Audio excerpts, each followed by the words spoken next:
Just walk around and you take some shots. Car, just meet each other. No, but let's just. I'm gonna install the lights real quick. Yeah. I'm gonna come out with the other camera. I'll meet you. Okay, so we're gonna just walk from there to here. I'm looking for a house. Why would I want to be here? Well, I think we're in one of the nicest communities in all of the West Island. I might be partial to that because born and raised in Beaconsfield, but on the north side. Here we're south of Highway 20, and we've got Lac St. Louis literally a stone throw away? A stone's throw away, as they say, like a few hundred meters. And the nice thing about this is you've got the village here.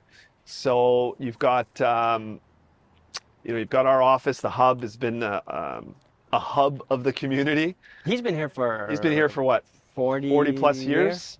So he's the local community hardware store. It's nice to see those mom and pop family businesses still up and running, still holding out against the big box stores. And the community supports the businesses here, like Stan. My son works there. Benjamin Moore Paint. So they're fantastic. Got design services. And then come through the village here, we got Cocoa and Bean Cafe. Awesome place to come in, have a coffee, and grab a snack or a sandwich. I see a medical clinic there. Yeah, medical. So a group of doctors. Yeah, they bought this building a few years ago, and so they've got a bunch of medical clinics in there. And for pet lovers, you got your Woof Meow for all your supplies, pet needs. Yeah, they got everything you need there. And then we've got a Nova, which is really cool. So a lot of seniors that are downsizing or people that are dealing with their aging parents' homes. Yeah, absolutely. They can get rid of old furniture and give it to Nova, which that's a great charitable organization. So they'll come and take the furniture, they resell it, and we get some money that goes to a good cause. Get the sign from Nova. Nova there. We'll tag them in there. And then you got this new. Oh, that's what you were saying. Yeah, Bistro Tissie's awesome, authentic Thai cuisine. That's really good. It was great to add another restaurant to the village. That was missing. I mean, that was really missing. I mean, you have what's that place called? We got Duke and Divines down there, which is the pub. Great place to sit on the terrace, have a beer. But Sissy's Bistro. Yeah, good. He needs a new muffler. Tiffy's Bistro is really cool. It's a Thai family, so authentic Thai food. One of the best I've ever had. I've been to Thailand, so I can. So you can gauge. It's the real deal. You can gauge. The green curry is very spicy. Optometrist clinic. They're fairly new as well. Wasn't there a bike shop too here, or that was way back? No, there's a bike shop up here. There's Golden. They're further down. Okay. So a great bike shop. You're remembering Doug Anakin's. That used to be there. Yeah, Doug Anakin's used to be there. Yeah. Now there's Golden up there. They do skis and bikes, and yeah, it's a great spot. La Palette is an art school and an art gallery.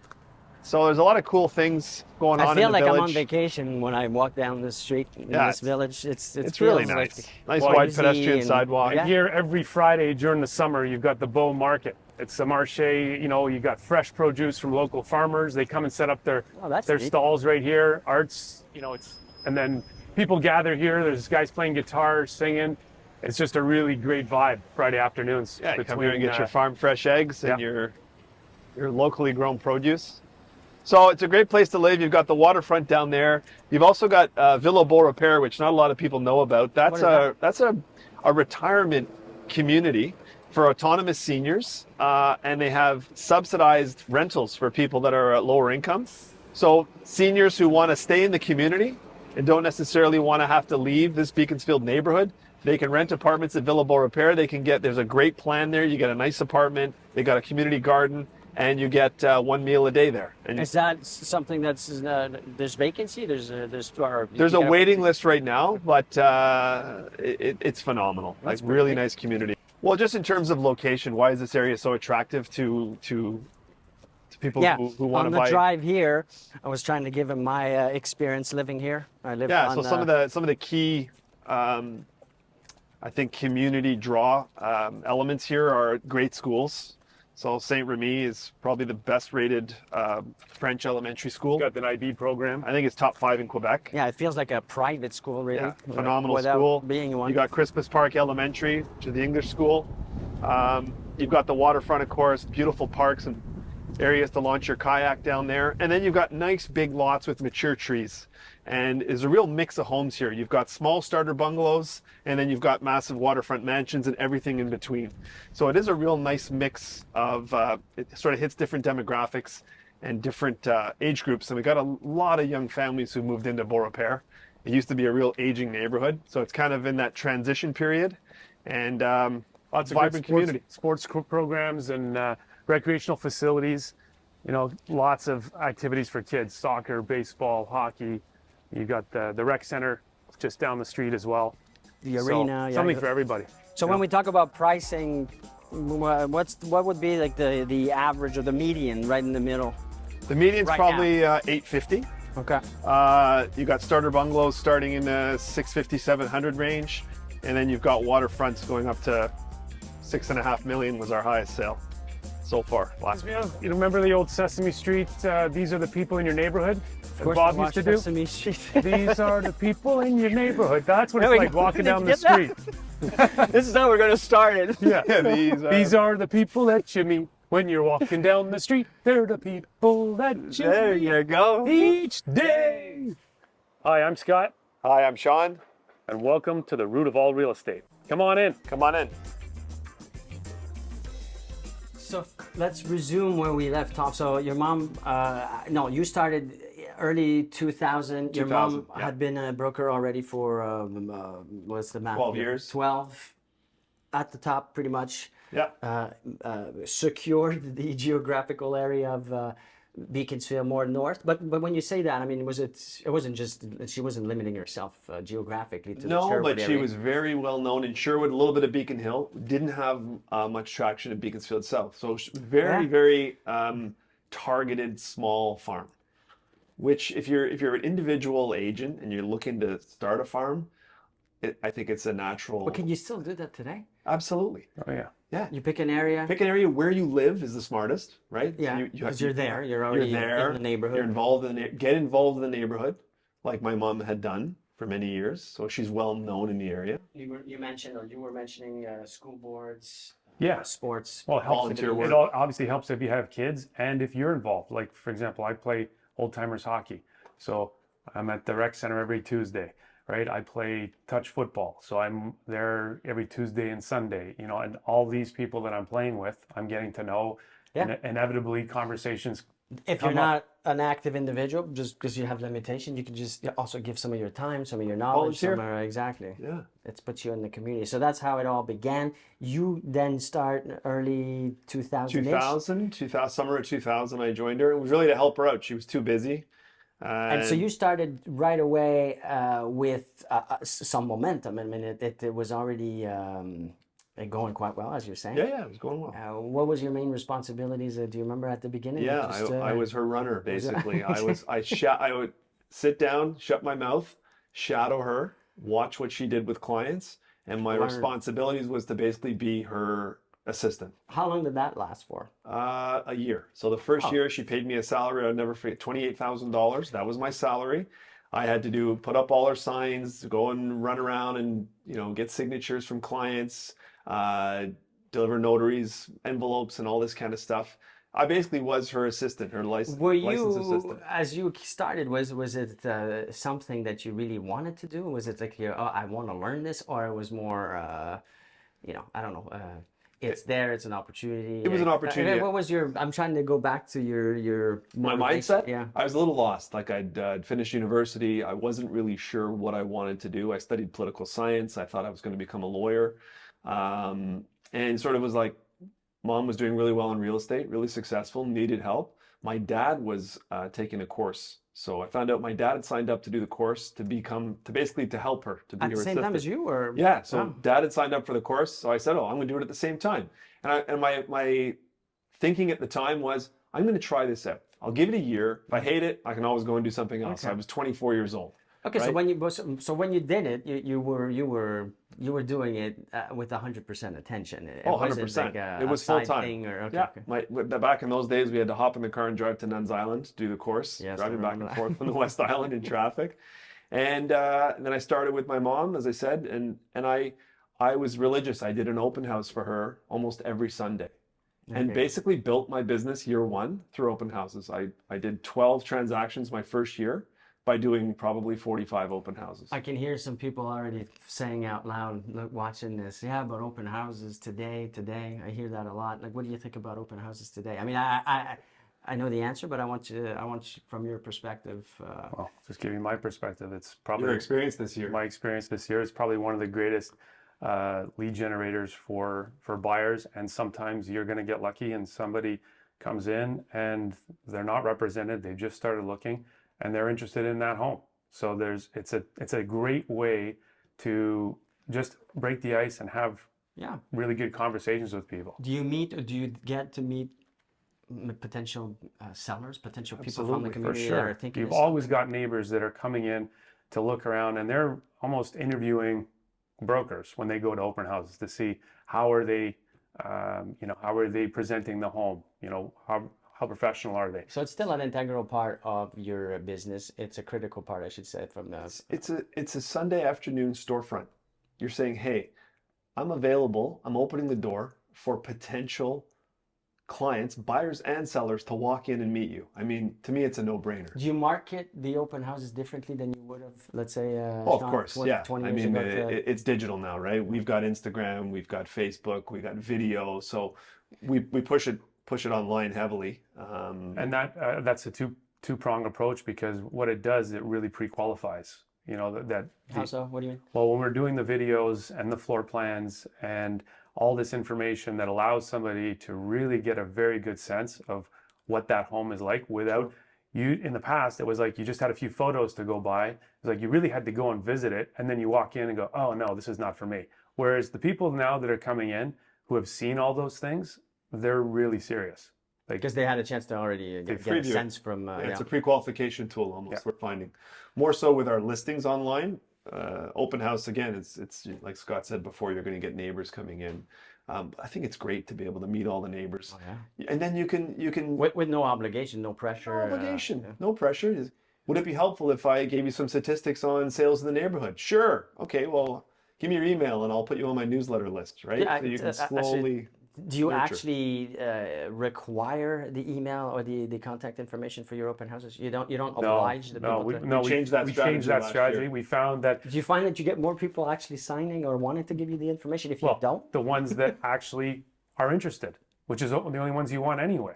So the people that are just doing it, giving you fake names, addresses, well, that's a waste of your time having to try and follow up with these people. Whereas you're just saying, hey, listen, go and tour the home. If you have any questions, come back and we'll have a chat.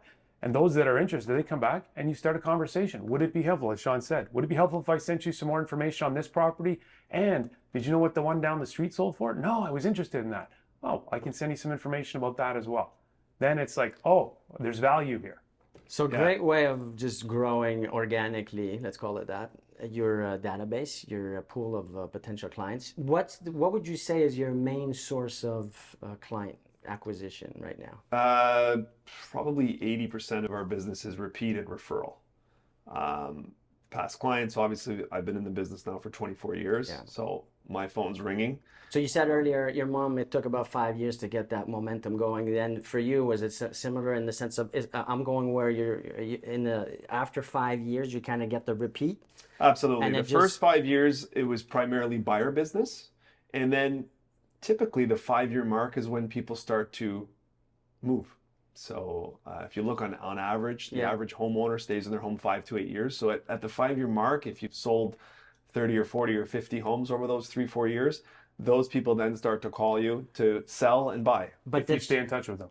Yeah, well, that's where I'm going. Now, what's your strategy to keep the nurturing process, to keep in front of your clients or past clients so they don't forget about you? Extremely important. Does this come into play? I'm pointing at the...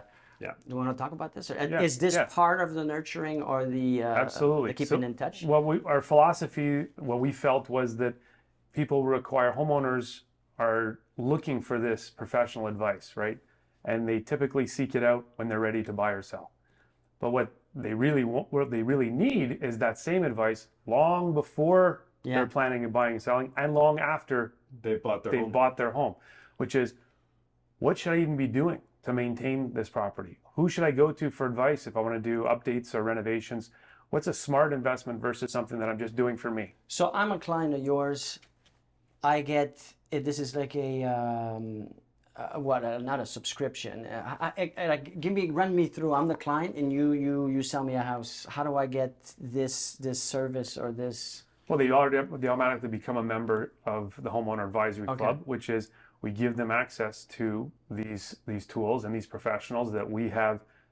Through a portal or a website? Or Yeah. And then it's a question of, reminders, right? Hey, it's been X amount of time since you bought. Here's your checklist of things that you should be doing on an annual basis in the spring, in the fall. And if you need anybody, if things pop up and you need somebody, instead of going onto Facebook and you don't know who to trust and you're afraid of getting taken advantage of, the relationship is already there. The relationship's already there, right? Yeah. So this is through emails, through what kind of communications? And we don't have to go into the details if you don't want to necessarily It's a monthly newsletter. So it's a monthly e-newsletter, and we've got a couple thousand people signed up for that. We also do market it to our general our farming area. Right. So people can go on, scan a QR code, join the club. We'll reach out to them. They'll fill in a form. What are they planning to do? Are they looking to renovate? Are they looking to do interior design? Or they just need to replace their heat pump or their windows? Who can I trust? And that's where we've put this together, is our trades and service providers directory. And this is gold. This is what most people really want. This is the initial draw, is I want your list of trusted service providers. So these are suppliers that you've used or had the chance to use, I guess, for your other clients, for previous clients, for yourselves? For ourselves, exactly. So you know exactly what to expect. So you're confident saying that, okay, this let's say example, plumber or electrician or roofer or HVAC or lawn care, whatever, is someone that we exactly. trust. And then after sitting down with those tradespeople and explaining what this is about and the value of helping each other, that's what we're doing. We're collaborating. And you don't just sit with them; you actually sit with them. You do. You have a podcast that's fantastic, where you get to, as a consumer, you get to hear about these suppliers, these people you have a relationship with, and so I feel when I watch it that, okay, I now know this person, or I feel I know them better. So when I have the need for whatever the service is, I'd probably reach out to them. And it's been amazing the level of responsiveness that we've seen since we launched this thing. Like, clients are saying, I cannot believe that I got a response within 12 hours. Exactly. You get the same back from those suppliers for your real estate. Exactly. Yeah, the suppliers we're very careful to sit down with them and explain the program and let them know that they have to adhere to a certain level of responsiveness and service, or they're not part of the directory. So they realize the value of having a pre-qualified client that's in the West Island. So who do you not have in there that you would love to get to meet or know as a supplier? Well, it's constantly evolving. Yeah. Like, that's one thing. Is there something that that you're saying, oh no, if we had an engineer, or if we had a you know what? We had a couple of holes in the directory where we had some not so great service, so we had to let a few of the trades go from here. So this had to be updated, and it was updated again this year. And we were able to fill those. We were able to make some new relationships through discussing things with our clients and our colleagues, and saying, who are you using for Windows right now, or who's a great electrician company that you've been using, and then have some great. So it's always evolving. It's always evolving, exactly, because you get new players coming in, and then you also have some that are not adhering to the standards, that you had them there just because they were in your phone, but you hadn't sat down with them yet and really gone through, this is the expectations, right? You have an admin. Are you keeping on track of these things? Rather, if you get overwhelmed, things are falling through the cracks. So it's constantly looking at those. So we can catch your podcast. What's the handle for on YouTube? So Brody Windsor. Brody Windsor on Real Estate podcast on YouTube. And That's on all platforms. YouTube and on all Spotify podcasts. Too, I think. Yep. Spotify, Apple, all the Go platforms. check it out. It's really good. Yep. If we go into getting new business, so 80%, Sean, you were saying, is past clients, the nurturing. What about the other 20% where you're trying to keep developing, building trust, meeting new people, new potential clients? Well, a big one for us since we started the Brody Windsor Group back in 2019 has been just providing value. So we've done that through content creation, right? So things like the podcast, our e-newsletter. We send out statistics regularly to our clients to keep them updated on what's happening on the market. So lead with value. I always believe that's the best way to build trust. We also do still continue to geographically farm.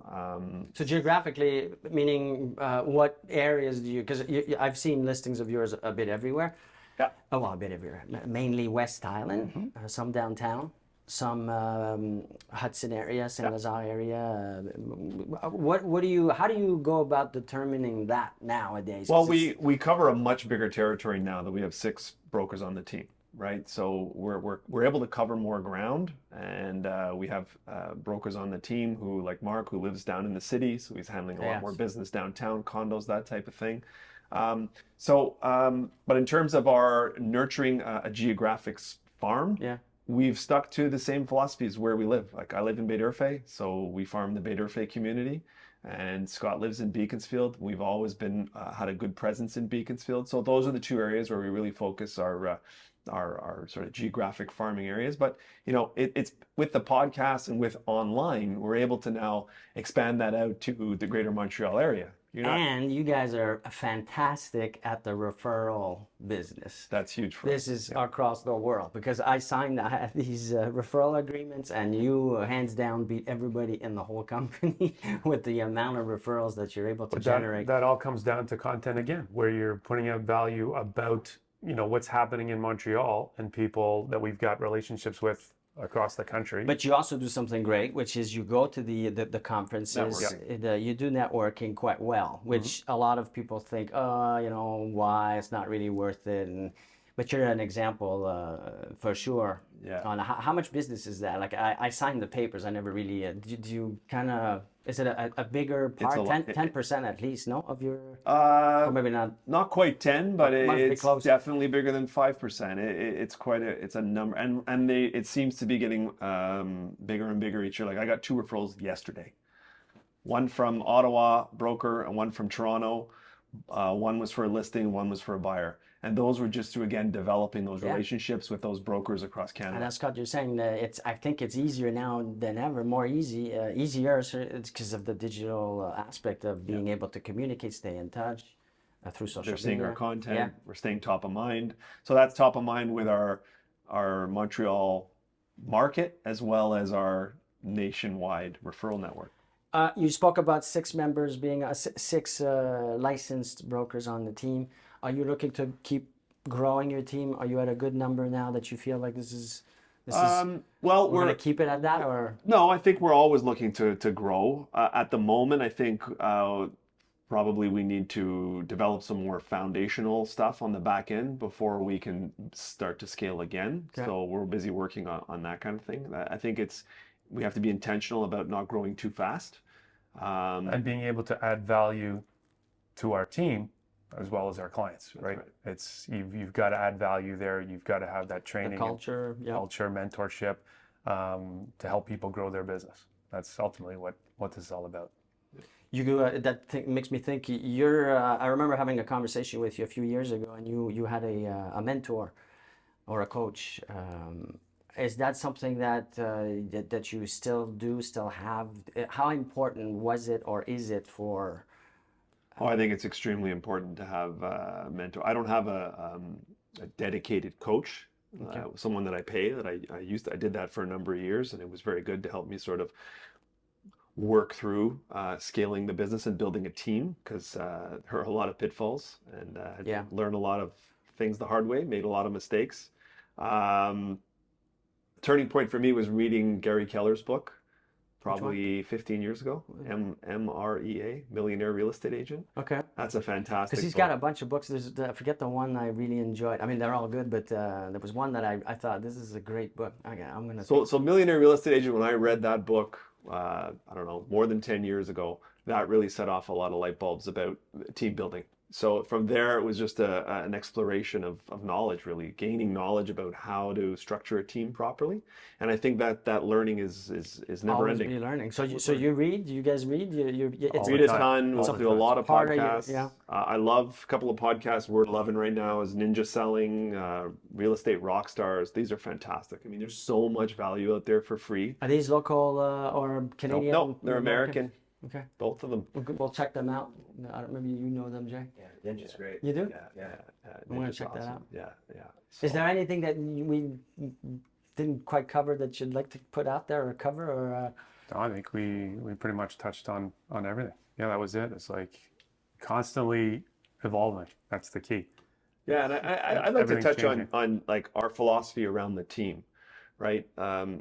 I listened to back to a podcast. I listened to a great one from a guy in the U.S. who's got a big team, and he's sort of scaled himself completely out of selling. He's kind of just running the team, and his job is really just to coach and mentor, and try and empower all the agents on his team to get to where he is, right? So I love the philosophy of he talks about the shepherd or the wolf. Mm-hmm. And I think there's two different types of team leaders. You've got the wolf, they're the rock star. yeah, Everything's about, kind of building that ego. They're the face of the business, and then everyone is sort of underneath them. And those teams sort of tend to see turnover, right? yes. Versus the shepherd. What's the shepherd's job? The shepherd's job is to Create rock stars. right?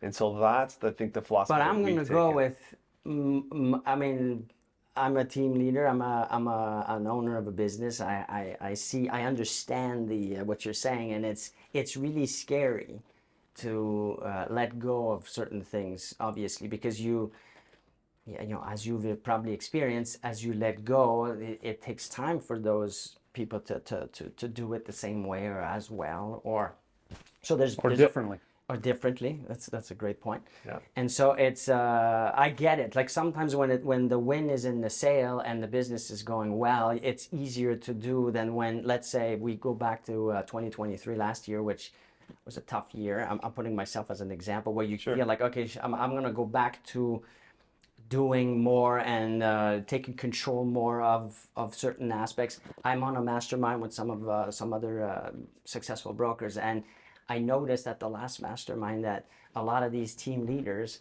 were indirectly or directly saying that they were taking back control because of the harder times. So I'd love to. I want to listen to. Is that a podcast or it's a book or? Yeah, it was a podcast. I think it was on Real Estate Rockstars a few weeks ago. Well, it goes back to, you probably read the book Good to Great, Jim Collins, right? And he always talks about level 5 versus level 4 leadership.